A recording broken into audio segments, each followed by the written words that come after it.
ডুব দে রে মন কালী বলে, হৃদি রত্নাকরের অগাধ জলে।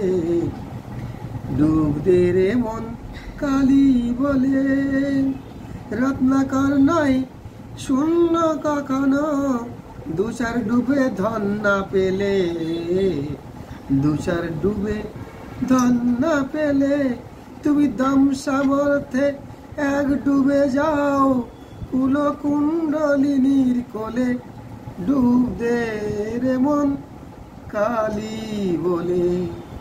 গানটি শুনলেই বন্ধুগণ, প্রিয় বিদ্যার্থীরা, এই গানটি শুনলেই আমাদের নিঃসন্দেহে মনে পড়ে যায় সাধক কমলাকান্ত ভট্টাচার্যের কথা। তার মাতা মহামায়া ভট্টাচার্য দেবী, পিতার নাম ছিল মহেশ্বর ভট্টাচার্য।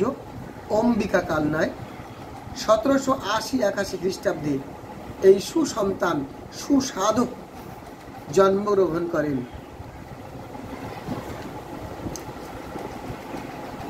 তারপর তিনি জীবিত ছিলেন 1829 সাল পর্যন্ত। মতান্তরে তিনি আরো বহুদিন নাকি জীবিত ছিলেন, কিন্তু যতটুকু জানি তিনি 1829 সালেই তার তিরোধান হয়েছিল। আমরা এই মহাসাধকের কাজকর্মের দিকে একটু আলোকপাত করবার চেষ্টা করছি। আপনারা সকলের সাথে থাকুন বন্ধুরা। এই সাথে থাকায় আপনার আমার উভয়ের লাভ। আমি পড়া পাগল মাস্টার মশাই, আর আপনাদের নম্বর তুলতে হবে, কারণ সামনে পরীক্ষা আছে তো বন্ধু।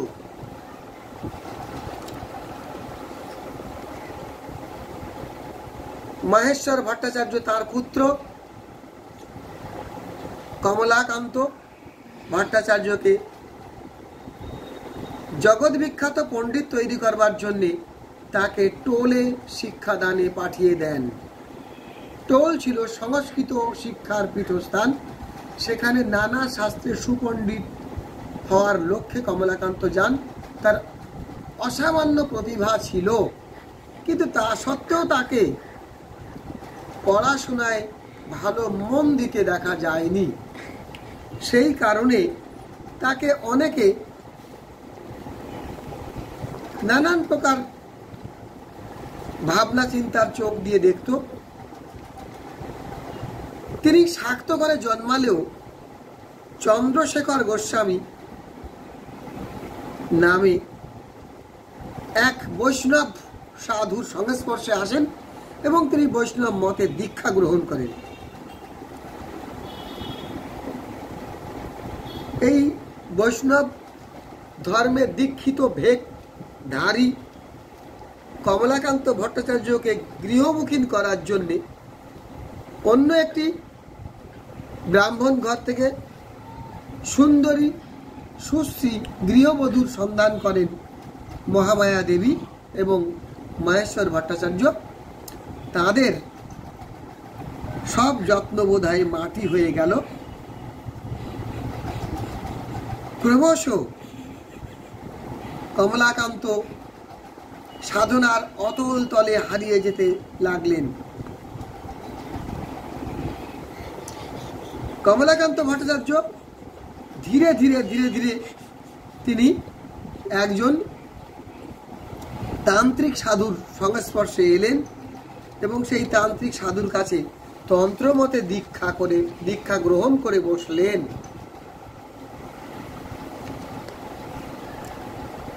সেই তন্ত্র সাধকের নাম ছিল কালিকানন্দ ব্রহ্মচারী। তো কালিকানন্দের ব্রহ্মচারীর কাছ থেকে তন্ত্র সাধনা শিখবার জন্য যত্নবান হলেন। খুব একটা তাতে লাভ হলো না। তার মধ্যে সাধক মার্গ ক্রমশ বৃদ্ধি পেল, কিন্তু সংসারের দিক থেকে সংসার প্রায় অচল প্রায়। পাশাপাশি তিনি একটি টোল খুলে শিক্ষকতা করতে শুরু করে দিলেন। কিছু ছেলে মেয়েদের বিদ্যা অর্জন হলো, কিন্তু তাতেও কমলাকান্তের মন স্থির হলো না। ইতিমধ্যে কমলাকান্তের নজরে এলো তার আরাধ্য মা কালী বাগদি মেয়ের বেশে তাকে দেখা দিয়ে গেলেন। তাকে আবার এক সুন্দরী রূপসী কন্যার বেশে দেখা দিয়ে গেলেন। এইভাবে তার দিন চলতে লাগলো। তিনি সাধক কবি রামপ্রসাদের সমতুল হয়ে উঠলেন তার গান চর্চার মাধ্যমে, তার সাধন ভজনের মাধ্যমে। এমন সময় একদিন বর্ধমানের রাজা তেজশ্চন্দ্র তার গানে সন্তুষ্ট হয়ে তাকে রাজসভা কবির পদ দান করলেন। সেখানে তিনি মন্দির পেলেন। সেই মন্দিরে তিনি অসাধারণ সাধন ভজন, আরাধনা, সাধনা তন্ত্র মতে চালিয়ে গেলেন। তারপরে তেজশ্চন্দ্রের পুত্র প্রতাপচন্দ্র দীক্ষিত হলো। এক কথায় বর্ধমান রাজ পরিবারের রাজন্য পৃষ্ঠপোষকতা লাভ করলেন কমলাকান্ত ভট্টাচার্য। সেখানে তিনি অগণিত গান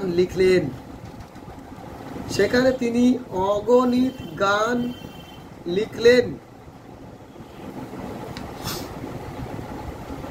ইতিমধ্যে তার প্রথম স্ত্রীর মৃত্যু হয়েছে, দ্বিতীয়বার তিনি স্ত্রী গ্রহণ করেছেন। সেই স্ত্রীর একটি কন্যাও হয়েছিল। সেই কন্যা খবর তিনি জানেন না, কারণ তিনি সাধন ভজনে এতটা মেতে গিয়েছিলেন যে সেই কন্যার খবর রাখা তার পক্ষে সম্ভব আর ছিল না। তাকে একসময় তার সুনাম ছড়িয়ে পড়ে সারা ভারতবর্ষে, এবং কাশীতে তাকে কালী পূজা করতে নিয়ে যাওয়া হয়। দেখা গেল যে তার সাধন ভোজনের মধ্যে তিনি প্রচুর পরিমাণে সুরাপান করতে আরম্ভ করেন। কারণ রস, অর্থাৎ কারণ শব্দ অর্থ মদ, সুরা। তো সুরাপানে অভ্যস্ত। তার এই পূজার আগে কাশীতে সুরাপানের বাড়ন্ত দেখে অনেকে তার প্রতি কটু কাটাব্য শুরু করেন। তখন তিনি ক্ষেপে গিয়ে মা কালীর খড়গ নিয়ে মা কালীর মূর্তির হাত কেটে দেন, এবং সেখানে ফিনকি দিয়ে রক্ত ছুটে বের হয়। সবাই দেখে অবাক। কালিকার দেহে প্রাণ প্রতিষ্ঠা হয়েছে এবং রক্তের স্রোত বইছে। তিনি সেই স্থান ত্যাগ করেন। সবাই সাধকের অসামান্য ক্ষমতার পরিচয় পায়। তারপরে তিনি চলে আসেন এবং বীরভূমের কালী মন্দিরে বাকিটি জীবন অতিবাহিত করেন। 1829 খ্রিস্টাব্দে তার মৃত্যু হয়। কিন্তু মৃত্যুর পূর্বে আর একটা সৌভাগ্য তার জীবনে চলে আসে। শোনা যায় নবাব সিরাজদৌল্লা নাকি তাকে গঙ্গা বক্ষে দেখে ফেলেন এবং তার কাছ থেকে তার গান শুনে মোহিত হয়ে পড়েন, এবং সেই গানের মর্ম জানবার জন্যে, তার গান শুনবার জন্য তাকে নৌকায় তোলেন, এবং গানের কথা জিজ্ঞেস করলে তিনি প্রথম হিন্দি ভজন বলেন। তারপরে সিরাজদৌল্লা বলেন যে না, যে সাধন সঙ্গীত মার্গ ছিল সেই মার্গ তাকে যেন শোনানো হয়। এটা অনেকটা মিথ্যা ছাড়া আর কিছু নয়, কারণ 1757 খ্রিস্টাব্দে সিরাজের মৃত্যু হয়েছে আর এনার জন্ম হয়েছে 1780 খ্রিস্টাব্দে। এই গল্পটা পুরো আকসার একটা মিথ্যে কথা। রামপ্রসাদের সঙ্গে এই ঘটনা ঘটতে পারে, কিন্তু কমলাকান্ত ভট্টাচার্যের সঙ্গে এই ঘটনা ঘটতে পারে না। যাই হোক, তিনি সাধক রঞ্জন রূপে খ্যাত হয়েছিলেন এবং তাকে আমরা কবি রামপ্রসাদ সেনের যোগ্য উত্তরসূরি রূপে আমরা চিহ্নিত করি। তিনি পশু বলিদানে তার ছিল প্রবল আনন্দ। বলিদান প্রথাতে বিশ্বাসী ছিলেন। পশুর বলি দিতেন। পঞ্চমুণ্ডির আসনে বসে আরাধনা সাধনা করতেন। তার গানগুলি বেশ আজও জগৎ বিখ্যাত হয়েছে। মা তুই মা আমায় দে মা তবিলদারি, এই গানটি বিখ্যাত। আর ডুব দে না মোর মন কালী বলে, এটা তো আমি আগেই গাইলাম। তিনি অগণিত গান লিখেছিলেন। তার মধ্যে বেশ কিছু গান আমরা ঈশ্বর গুপ্তের হাত ধরে হাতে পাই। যতটুকু আমরা পেয়েছি সেইটাই কমলাকান্তের গান হিসাবে মানে উমা সঙ্গীত, শ্যামা সঙ্গীত, আগমনী, বিজয়া পর্বের গান হিসেবে আমাদের কাছে চলে এসেছে। এবং মা কালীর প্রতি আধ্যাত্মিকতা, শাক্তবাদকে প্রতিষ্ঠিত করা, সব মিলিয়ে বলতে পারি যে কমলাকান্ত ভট্টাচার্য যদি না জন্মাতেন তাহলে আমাদের দেশের শাক্ত সাধনা এতটা প্রবল রূপে আত্মপ্রকাশ করতো না। কমলাকান্ত ভট্টাচার্যের গানকে পরবর্তীতে ঊনবিংশ শতকের যুগাবতার, বরিষ্ঠ যুগাবতার, মানে আধুনিক জগতের দিশারি শাক্ত যুগাবতার রামকৃষ্ণ পরমহংস কমলাকান্ত ভট্টাচার্য এবং রামপ্রসাদ সেনের উভয়ের গানকে আস্বাদন করতেন।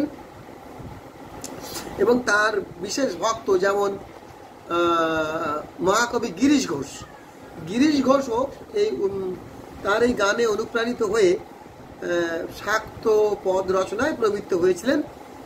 এবং তারও পরবর্তীকালে নজরুলও শাক্ত পদ লিখেছেন, যেমন বল রে জবা বল কেমন করে পেলি রে তুই মায়ের চরণ তল। বিদ্রোহী কবি নজরুল এই গান লিখেছিলেন। সুতরাং কমলাকান্ত ভট্টাচার্য বাংলার ইতিহাসে, বাংলা সাহিত্যের ইতিহাসে এক স্মরণীয় নাম, স্মরণীয় সাধক, গায়ক,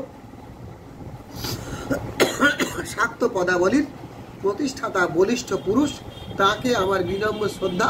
সেই মহাসাধকের চরণতলে আমার মানে সকল অহংকার যেন অশ্রু জলে মিশে যায়। তার রাতুল চরণে আমার কোটি কোটি প্রণাম। আমার প্রিয় বিদ্যার্থীদের কুশল কামনা করি, বন্ধুদের কুশল কামনা করি। শুভরাত্রি, শুভরাত্রি, শুভরাত্রি। আপনারা সকলে কুশলে থাকুন।